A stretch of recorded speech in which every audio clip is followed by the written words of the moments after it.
Tere!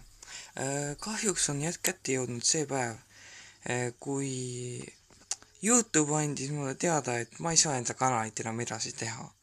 Ja ma pean alustama vlogide tegemisega, nii et see on minu esimene vlog. Kahjuks enam tehnoloogia ja teaduse videosid ei tule ja isegi mängude videosid ma rohkem ei tee.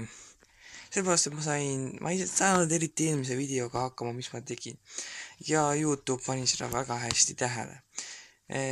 Sest selle muudatusega on muutunud ka mu profiilipilt ja kanali graafika, nii et vaadake neid ka.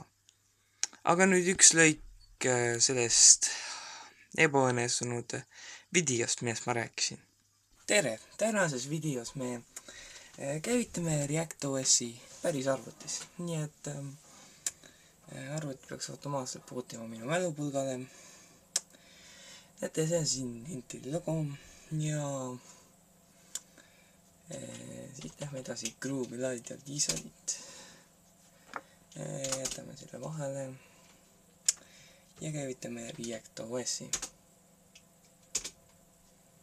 Me käivitame tavalisi live CD, miks mitte.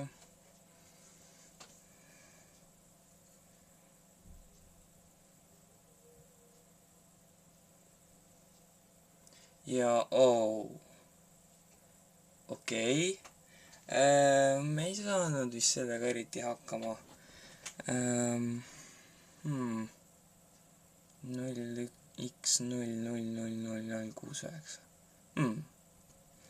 Okei, me ei saanud vist selle videoga hakkama, nii et kahjuks me ei saa seda videot teha.